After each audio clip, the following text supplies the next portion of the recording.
आपत्ति दर्ज करना चाहती हूँ।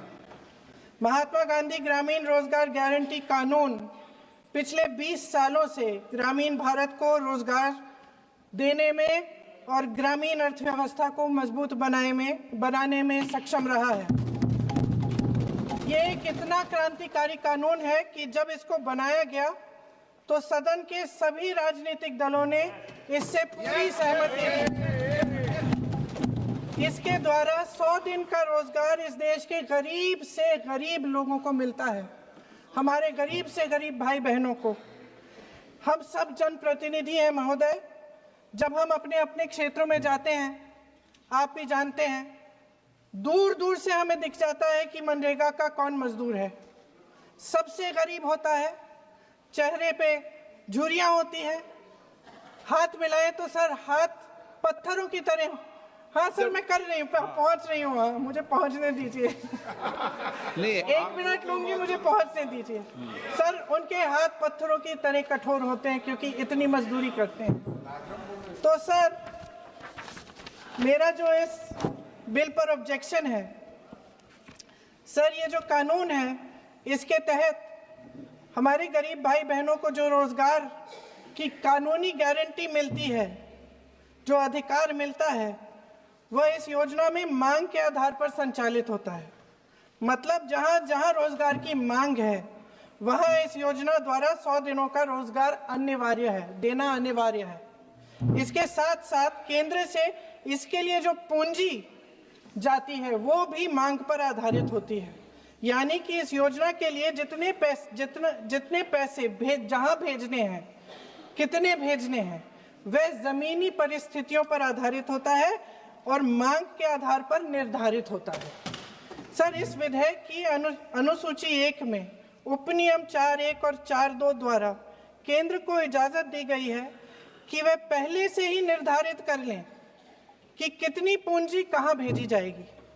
इससे संविधान के 73वें संविधान संशोधन को नजरअंदाज किया जा रहा है। सर महोदय, इसके जरिए ग्राम सभाओं को इस योजना की मांग की जमीनी परिस्थितियों के आधार पर तय करने का पूरा अधिकार दिया जाता था। आज वो अधिकार कमजोर किया जा रहा है। सर, आखिर बात है, एक मिनट, जब आप इस पे पूरी डिटेल चर्चा हो तो आप डिटेल बोलना। इस पे आपकी पार्टी शुरुआत है सर, अभी एक शुरुआत है। सर जो हमारे संविधान की जो मूल भावना है कि हर एक व्यक्ति के हाथों में शक्ति होनी चाहिए, वही मूल भावना पंचायती राज में है और उस मूल भावना के विरोध है ये जो अधिनियम जो ये विधेयक आ रहा है। सर, इस विधेयक के जो प्रबंधन है जिससे रोजगार का जो अधिकार है, कानूनी अधिकार है, वो कमजोर हो रहा है, वो हमारे संविधान के विपरीत है। सर, ये हमारे इसी सदन ने ये कानून बनाया और इसी सदन ने ये अधिकार जनता को दिया है। ओके। सर, एक और है सर, महात्मा गांधी मनरेगा में 90% अनुदान केंद्र से आता था। इस विधेयक द्वारा ज्यादातर प्रदेशों में अब 60% आएगा, इसको घटाया गया है। ओके। सर, इससे प्रदेशों की अर्थव्यवस्था पर बहुत भार होगी और खास तौर से ये वे प्रदेश जिनकी अर्थव्यवस्था पहले से ही केंद्र की ओर से जीएसटी के बकाये के इंतजार में है। ओके, माननीय सदस्य। हो गया सर, इस विधेयक द्वारा केंद्र का नियंत्रण बढ़ाया जा रहा है और जिम्मेदारी घटाई जा रही है। सर, जो 100 दिन का अधिकार आपने 125 करने की बात की है, लेकिन इसमें वेतन की बढ़ोतरी, आपकी जो मजदूरी की बढ़ोतरी है, इसकी कोई बात नहीं है। माननीय सदस्यों। सर, ये सही बात है कि अभी तक जो बकाया है वो ही पूरा नहीं हुआ है। माननीय सदस्य गणों, मैं आपसे आग्रह सर, आखिरी बात ये है सर कि हर योजना का नाम बदलने की जो सनक है ये समझ में नहीं आती है।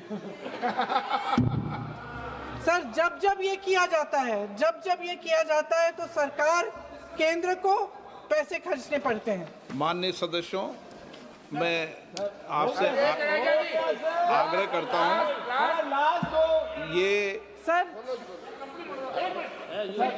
आप पोस्टर रख दे नीचे। मैं ये रख दूं? नहीं, आप पीछे वाले मान्य सदस्य,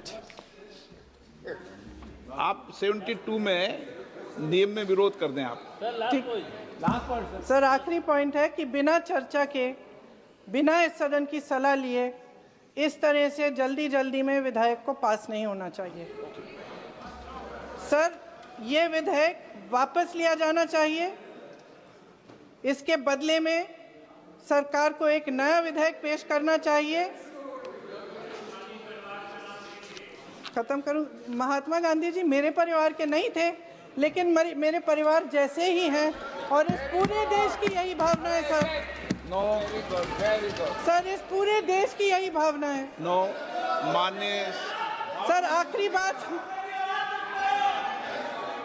सर आखिरी बात यह है कि गहन जांच पड़ताल और व्यापक चर्चा के लिए इसे कम से कम स्थायी समिति के पास भेजा जाना चाहिए और कोई विधायक किसी की निजी महत्वाकांक्षा, सनक और पूर्वाग्रहों के आधार पर न तो पेश होना चाहिए और न ही पास होना चाहिए। धन्यवाद।